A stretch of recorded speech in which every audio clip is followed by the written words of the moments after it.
Hello all, welcome to my channel Arise to Rise. So ఈ వీడియోలో మనం కంప్లీట్గా ఎవల్యూషన్ ఆఫ్ పంచాయతీరాజ్ సిస్టమ్ గురించి తెలుసుకుందాం. So let start. ఫస్ట్లీ మనకు తెలుసు సెంట్రల్ గవర్నమెంట్ పరిధిలో స్టేట్ గవర్నమెంట్ అనేది వర్క్ చేస్తుంది. అదే స్టేట్ గవర్నమెంట్ పరిధిలో లోకల్ గవర్నమెంట్ అనేది ఆపరేట్ అవుతుంది. ఈ local government two types. First one వచ్చేసి పంచాయతీరాజ్ అంటే village level government. Next municipalities అంటే urban level government. Now we look at a brief introduction about Panchayati Raj system. Firstly, అదొక self government అంటే ఏంటంటే మన విలేజ్లో ఉన్న ప్రాబ్లమ్స్ని మనమే సెల్ఫ్గా సాల్వ్ చేసుకోవడం. ఫర్ ఎగ్జాంపుల్ ఇప్పుడు చీఫ్ మినిస్టర్ ఆఫ్ తెలంగాణ ఉన్నారు. సో ఆయన ఎవ్రీ విలేజ్కి వచ్చి మీకు వాటర్ ఫెసిలిటీ ఉందా, లేకపోతే ట్రాన్స్పోర్ట్ ఫెసిలిటీ ఉందా, ఎడ్యుకేషన్ ఉందా, హెల్త్ ఉందా అని చూడలేరు. కాబట్టి ఒక గవర్నమెంట్ని మనం ఫామ్ చేసుకుంటే మన ప్రాబ్లమ్స్ని మనమే పాయింట్అవుట్ చేసి దాన్ని సాల్వ్ చేసే స్టెప్స్ అనేవి తీసుకోవచ్చు. దాన్ని మనం సెల్ఫ్ గవర్నమెంట్ అంటాం. నెక్స్ట్ ఈ పంచాయతీ సిస్టమ్ని కాన్స్టిట్యూషన్లో పెట్టింది ఎప్పుడంటే 1992 73rd కాన్స్టిట్యూషనల్ అమెండ్మెంట్ ద్వారా. అసలు కాన్స్టిట్యూషన్లో ఇంక్లూడ్ ఎందుకు చేయాలనంటే ఏదైనా ఒక స్కీమ్ కానీ ఎనీథింగ్ ఒక యాక్ట్ కానీ అది ఇంకా ఫర్దర్ డేస్ ప్రొలాంగ్ అవుతూ రన్ అవ్వాలి, లేకపోతే బెనిఫిట్స్ ఇవ్వాలి, లీగల్గా ప్రొసీడ్ అవ్వాలి అంటే ఖచ్చితంగా కాన్స్టిట్యూషన్లో ఉంటేనే అది ముందుకు వెళ్ళగలదు. ఎందుకంటే constitution is the highest legal authority in India. Next local government comes under the state list. మనకు తెలుసు కొన్ని ఆస్పెక్ట్స్ ఉంటాయి, అవి సెంట్రల్ లిస్ట్లో కొన్ని ఉంటాయి, స్టేట్ లిస్ట్లో కొన్ని ఉంటాయి, ఇంకోటి కంబైన్డ్ లిస్ట్. సో ఈ లోకల్ గవర్నమెంట్ అనేది స్టేట్ లిస్ట్లో 5th ఎంట్రీలో ఉంటుంది అనమాట. ఈరోజు పంచాయతీరాజ్ సిస్టమ్ అనేది ఇంత ఎఫెక్టివ్గా రన్ అవ్వడానికి కారణం కొన్ని కమిటీస్ ఉన్నాయి. The first committee is Balwant Rai Mehta committee. దీని చైర్పర్సన్ బల్వంత్ రాయ్ జీ మెహతా. ఇది ఫామ్ అయింది జనవరి 1957. మరి ఎందుకు ఫామ్ అయిందనంటే 1952లో ఉన్న కమ్యూనిటీ డెవలప్మెంట్ ప్రోగ్రామ్. ఇది ఎందుకు అంటే విలేజ్ లెవెల్లో ఉన్న పీపుల్కి ఎడ్యుకేషన్, అగ్రికల్చర్ అండ్ హెల్త్ ద్వారా డెవలప్ చేయాలని చెప్పేసి తీసుకొచ్చిన ప్రోగ్రామ్. నెక్స్ట్ 1953లో నేషనల్ ఎక్స్టెన్షన్ సర్వీస్, ఇదొక ప్రోగ్రామ్. ఇది ఎందుకంటే డెవలప్మెంట్ యాక్టివిటీస్ అనేవి డైరెక్ట్గా విలేజ్ లెవెల్కి అందించాలి అని చెప్పి ఎస్టాబ్లిష్ అయిన ప్రోగ్రామ్ అది. ఈ రెండు కూడా ఫామ్ అయినాయి కానీ మనకేం అవుట్పుట్ ఇస్తలేవు. మరి ఎందుకు ఇస్తలేవు, ఎక్కడ లూప్ హోల్స్ ఉన్నాయని చెప్పేసి ఎగ్జామిన్ చేయడానికి government of India Balwant Rai Mehta కమిటీని ఫామ్ చేసింది. సో ఈ కమిటీ ఎగ్జామిన్ చేసి దాని రిపోర్ట్స్ని నవంబర్ 1957లో గవర్నమెంట్ ఆఫ్ ఇండియాకి సబ్మిట్ చేసింది with some recommendations. Balwant Rai Mehta committee recommendations include first one establishment of democratic decentralization. Decentralization అంటే సెంట్రల్ గవర్నమెంట్లో ఉన్న కొంచెం పవర్ అనేది మన లోకల్ గవర్నమెంట్కి ట్రాన్స్ఫర్ చేయడం. ఏవైతే లోకల్ గవర్నమెంట్ అనేది ఇంప్లిమెంట్ చేయగలదు వాటిని. Secondly establishment of 3-tier Panchayati Raj system. అంటే విలేజ్ లెవెల్లో గ్రామ పంచాయతీ, బ్లాక్ లెవెల్లో పంచాయత్ సమితి, డిస్ట్రిక్ట్ లెవెల్లో జిల్లా పరిషత్. ఈ గ్రామ పంచాయత్స్కి డైరెక్ట్గా ఎలక్షన్స్ అనేది అవ్వాలి. వెరాజ్ బ్లాక్ అండ్ డిస్ట్రిక్ట్కి మాత్రం ఇండైరెక్ట్గా ఎలక్షన్స్ అవ్వాలి. ఈ పంచాయత్ సమితి ఏదైతే బ్లాక్ లెవెల్లో ఉంటుందో అదొక ఎగ్జిక్యూటివ్ బాడీ లాగా వర్క్ అవ్వాలి. ఎగ్జిక్యూటివ్ బాడీ అంటే ఇంప్లిమెంట్ చేసే బాడీ. అండ్ ఈ జిల్లా పరిషత్ అనేది అన్ని ప్లానింగ్ కానీ లేకపోతే అడ్వైజ్ ఇవ్వడం కానీ కోఆర్డినేటింగ్ మొత్తం డిస్ట్రిక్ట్ లెవెల్ బాడీ చూసుకుంటుంది. అండ్ ఆ డిస్ట్రిక్ట్ లెవెల్ బాడీకి చైర్మన్ వచ్చేసి మన district collector. And thirdly only transfer of పవరే కాదు, రెస్పాన్సిబిలిటీస్, రిసోర్సెస్ కూడా జెన్యూన్గా లోకల్ బాడీస్కి ట్రాన్స్ఫర్ అవ్వాలి. అండ్ ఫోర్త్లీ ఈ రికమెండేషన్స్ మొత్తంని నేషనల్ డెవలప్మెంట్ కౌన్సిల్ అనేది యాక్సెప్ట్ చేసింది. అసలు ఈ నేషనల్ డెవలప్మెంట్ కౌన్సిల్ అనేది 1952లో ఫామ్ అయింది. ఎందుకు ఫామ్ అయిందనంటే అదొక ఇండియన్ గవర్నమెంట్ ఎపెక్స్ బాడీ. అంటే ఇప్పుడు దానిలో చైర్పర్సన్ వచ్చేసి నరేంద్ర మోడీ ఇప్పుడు present, and all cabinet members ఉంటారు along with all state chief ministers and NITI Aayog members అనమాట. అసలు ఇది ఎందుకు ఉంది నేషనల్ డెవలప్మెంట్ కౌన్సిల్ అంటే మన ఇండియాలో ఉండే ఆల్ ఎకనామిక్ పాలసీస్ కానీ ప్లానింగ్ కానీ ఇంప్లిమెంట్ చేసే బాడీ, ఇది ప్లాన్ చేసే బాడీ. ఎంటైర్ ఇండియాలో ఫస్ట్ పంచాయతీరాజ్ సిస్టమ్ ఎస్టాబ్లిష్ చేసిన state Rajasthan on October 2, 1959 in Nagpur district. దాని తర్వాత 1959లోనే ఆంధ్రప్రదేశ్ ఎస్టాబ్లిష్ చేసింది. 1960 వచ్చే వరకు ఓవరాల్ ఇండియా మొత్తం ఎస్టాబ్లిష్ అయినాయి, కానీ చాలా డిఫరెన్సెస్ ఉన్నాయి. ఎలా అంటే నెంబర్ ఆఫ్ టైర్స్. రాజస్థాన్లో 3 టైర్ సిస్టమ్, తమిళనాడులో 2 టైర్ సిస్టమ్, వెస్ట్ బెంగాల్లో 4 టైర్ సిస్టమ్. అండ్ నెక్స్ట్ ఈ పొజిషన్స్ ఆఫ్ సమితి అండ్ పరిషత్ అనేవి కొన్ని దగ్గర చాలా పవర్ఫుల్ ఉన్నాయి. For example in Rajasthan and ఏపీలో పంచాయత్ సమితి చాలా పవర్ఫుల్. అదే మహారాష్ట్ర, గుజరాత్లో జిల్లా పరిషత్ చాలా పవర్ఫుల్. అండ్ టెన్యూర్ ఏమో కొన్నిటికి 2 ఇయర్స్, కొన్నిటికి 3 ఇయర్స్ ఉండే. నెక్స్ట్ ఫినాన్సెస్ కూడా ఒక్కొక్క పరిషత్కి ఒక్కోలాగా అలొకేట్ అయి ఉండే అనమాట. నెక్స్ట్ ఫంక్షన్స్ కూడా చాలా డిఫరెంట్గా ఉండే. ఎలాగంటే కొన్ని దగ్గర న్యాయ పంచాయతీ ఉంటుండే. అంటే ఏంటనంటే ఆ విలేజ్లో ఉండే కొన్ని సివిల్ కేసెస్ కానీ లేకపోతే ఏమన్నా కేసెస్ ఉంటే వాళ్ళే ఒక జ్యుడిషియరీ ఆఫీస్ ఫామ్ చేసుకొని వాళ్ళే సాల్వ్ చేసుకోవడం అనమాట. ఇట్లా ఎవ్రీ స్టేట్లో ఈ పంచాయతీ సిస్టమ్ అనేది చాలా డిఫరెంట్గా ఉండే. Next important committee Ashok Mehta committee. దీని చైర్మన్ అశోక్ మెహతా. జనతా గవర్నమెంట్ 1977లో డిక్లైన్ ఆఫ్ పంచాయతీరాజ్ని గమనించి ఎగ్జామిన్ చేయడానికి ఎస్టాబ్లిష్ చేసిన కమిటీయే ఈ అశోక్ మెహతా కమిటీ. ఈ కమిటీ ఎగ్జామిన్ చేసి ఆగస్ట్ 1978లో 132 రికమెండేషన్స్ తోటి రిపోర్ట్ అనేది సబ్మిట్ చేస్తుంది. దాంట్లో ఒక 13 ఇంపార్టెంట్ మనం ఇప్పుడు డిస్కస్ చేద్దాం. ఫస్ట్ వన్ ఏమో 3 టైర్ సిస్టమ్ నుండి 2 టైర్ సిస్టమ్కి మార్చడం. అంటే village level, block level, district level ఈ 3 టైర్ ఉన్నదాన్ని 2 టైర్కి మాత్రమే మార్చడం. నెక్స్ట్ డిస్ట్రిక్ట్ అనేది important point, important authority for డీసెంట్రలైజేషన్గా వర్క్ చేయాలి.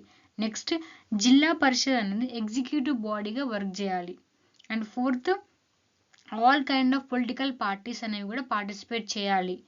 Next power of taxation. అంటే ఈ 3 టైర్ సిస్టమ్ కానీ 2 టైర్ సిస్టమ్ కానీ వీటికి ట్యాక్స్ కలెక్ట్ చేసే రైట్ అనేది ఇవ్వాలి. Next regular social audit. అంటే ఇది ఒక మీటింగ్ లాంటిది కండక్ట్ చేసి డిస్ట్రిక్ట్ లెవెల్లో ప్రాబ్లమ్స్ ఏమున్నాయి, ఎక్కడ సమస్యలు ఉన్నాయి, ఏమున్నాయని సాల్వ్ చేసుకోవడం. నెక్స్ట్ న్యాయ పంచాయతీస్ అనేవి ఒక సపరేట్ బాడీ ఉండాలి. ఈ పంచాయతీరాజ్ సిస్టంలో దీన్ని కలపకూడదు. Next state government should not supersede. State government అనేది ఎక్కువ డామినేట్ చేయకూడదు లోకల్ గవర్నమెంట్స్లో. నెక్స్ట్ డెవలప్మెంట్ ఫంక్షన్స్ అనేవి అన్నీ కూడా జిల్లా పరిషత్లో మాత్రమే జరగాలి. And any kind of voluntary agencies కూడా మనకు సపోర్ట్ చేయాలి. దీనికోసం అని చెప్పి ఒక సపరేట్ మినిస్ట్రీని ఎస్టాబ్లిష్ చేసుకోవాలి మనం స్టేట్ క్యాబినెట్లో. నెక్స్ట్ ఎస్సీ ఎస్టీ రిజర్వేషన్ కూడా ఖచ్చితంగా ఉండాలి బేస్డ్ ఆన్ వాళ్ళ పాపులేషన్. ఈ మొత్తం పంచాయతీరాజ్ సిస్టమ్ని కాన్స్టిట్యూషనలైజేషన్ చేయాలి. ఎందుకు అని అంటే దాని కంటిన్యూయేషన్ కోసం అని చెప్పేసి అశోక్ మెహతా కమిటీ రికమెండేషన్స్ అనేది సబ్మిట్ చేస్తుంది. Next important committee is G V K Rao committee. దీని చైర్మన్ జీవీకే రావు. 1985లో ప్లానింగ్ కమిషన్ ఆఫ్ ఇండియా అనేది ఈ కమిటీని ఎస్టాబ్లిష్ చేసింది. ఎందుకు అనంటే రూరల్ ఏరియాలో ఎఫెక్టివ్ డెవలప్మెంట్ కోసం, ఎఫెక్టివ్ అడ్మినిస్ట్రేషన్ కోసం అండ్ పావర్టీని ఎలిమినేట్ చేయడం కోసం. ఇంకోటి ఏంటంటే ఈ కమిటీ ఏం చెప్తుందంటే ఎక్కువ మట్టికి పంచాయతీరాజ్ ఇన్స్టిట్యూషన్స్ అనేవి బ్యూరోక్రటైజ్డ్ అయిపోయినాయి. అంటే ఎక్కువ మట్టికి బ్యూరోక్రాట్స్ అనేవి పార్టిసిపేట్ చేస్తున్నారు కాబట్టి గ్రాస్ వితౌట్ రూట్స్ అంటే డెమోక్రసీ అనేది విలేజ్ ఆర్ రూరల్ ఏరియాలో ఉండడం లేదు అని చెప్తా అనమాట. సో ఈ కమిటీ 1986లో కొన్ని రికమెండేషన్స్ సబ్మిట్ చేస్తుంది. ఫస్ట్ వన్ వచ్చేసి జిల్లా పరిషత్ అనేది చాలా ఇంపార్టెంట్ రోల్ ఇవ్వాలి మనం. నెక్స్ట్ ఆ జిల్లా పరిషత్కే ప్లానింగ్ అండ్ డెవలప్మెంట్ రోల్ కూడా ఇవ్వాలి. అండ్ ఆల్ డెవలప్మెంట్ మానిటరింగ్ అన్నీ కూడా జిల్లా పరిషత్ చూసుకోవాలి.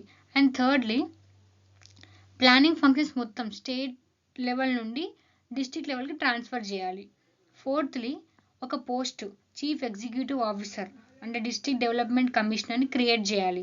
నెక్స్ట్ ఎలక్షన్స్ అనేవి రెగ్యులర్గా 5 yearsకి ఒకసారి అవ్వాలి. ఎందుకంటే కొన్ని స్టేట్స్లో అంటే ఒక 11 స్టేట్స్లో 6 years అయిపోతున్నా కూడా ఇంకా ఫ్రెష్ ఎలక్షన్స్ జరుగుతలేవు. పోస్టులు అనేవి అట్లనే వేకెంట్గా ఉంటున్నాయి. కాబట్టి ఇప్పుడు తెలంగాణలో చూడండి సర్పంచ్ ఎలక్షన్స్ అనేవి ఎవ్రీ 5 yearsకి ఒకసారి జరగాలి. కానీ 7 years అవుతుంది, ఇప్పుడు అవుతుంది మనకి ఎలక్షన్స్. So next important committee L M Singhvi committee. దీని chairman L M Singhvi.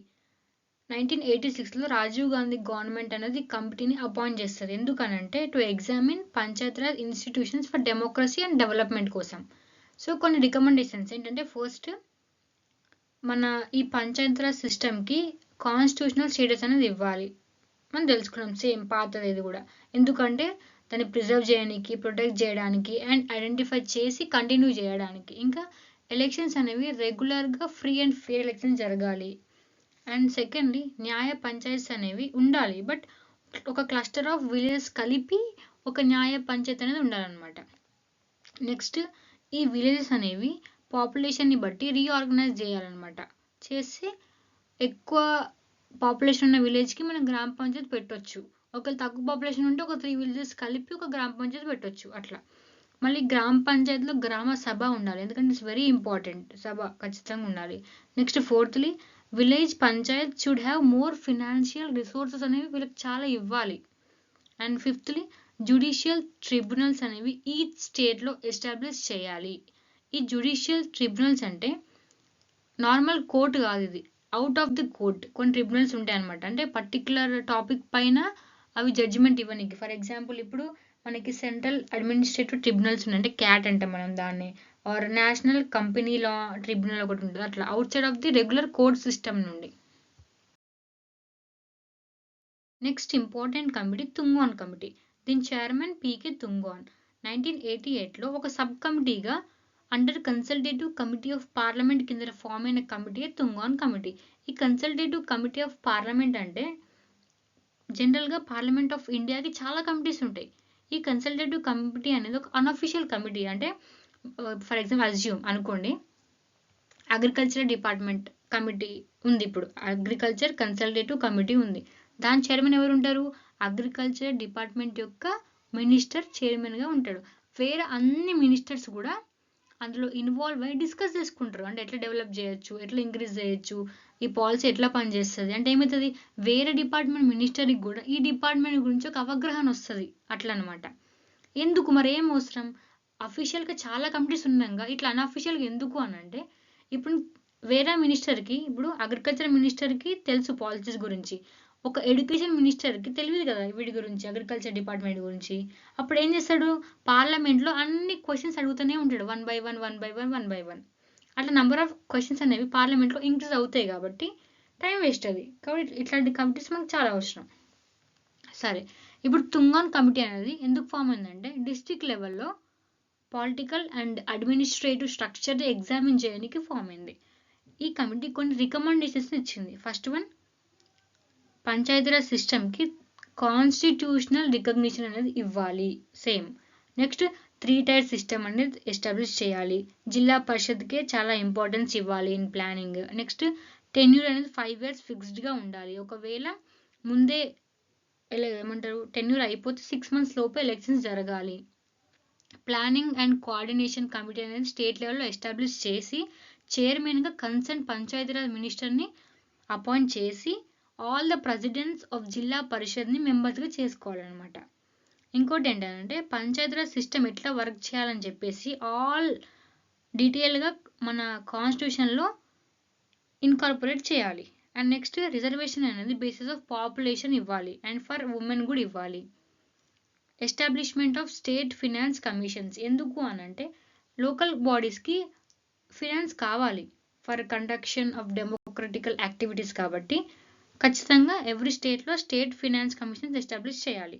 Next district collector chief executive ఆఫీసర్గా జిల్లా పరిషత్లో వర్క్ చేయాలి. That's it. Next important committee is Gadgil committee. దీని చైర్మన్ విఎన్ గాడ్గిల్. ఇది 1988లో ఫామ్ అయింది. Same to examine the effective conduction of Panchayati Raj institutions. దీని recommendations include constitutional status, secondly 3 tier system, and thirdly term 5 years. And next ఏంటి, all 3 లెవెల్స్లో కూడా, అంటే block level, district level and village లెవెల్లో కూడా డైరెక్ట్లీ ఎలక్షన్స్ అనేవి జరగాలి. అండ్ నెక్స్ట్ ఎస్సీకి, ఎస్టీస్కి అండ్ ఉమెన్కి రిజర్వేషన్ అనేది ఉండాలి. అండ్ ఇంప్లిమెంటేషన్ ఆఫ్ పాలసీస్ అనేవి సోషియో ఎకనామిక్ డెవలప్మెంట్ని దృష్టిలో పెట్టుకొని ఇంప్లిమెంట్ చేయాలి. అండ్ ట్యాక్సెస్ అనేవి కలెక్ట్ చేసే రైట్ ఇవ్వాలి. And state finance commission establish చేయాలి. And state election commission establish చేయాలి. ఎందుకంటే కండక్షన్ ఆఫ్ ఎలక్షన్స్ జరగడానికి స్టేట్ ఎలక్షన్ కమిషన్ చాలా ఇంపార్టెంట్. ఈ పాయింట్ అనేది కొత్త ఉంది గాడ్గిల్ కమిటీలో compared to other committees. So these are the 6 committees that help to make the Panchayat Raj system constitutionalized.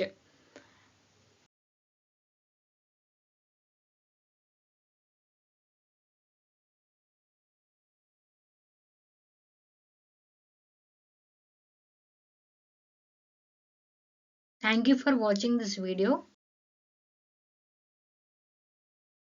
Like, comment, share and subscribe.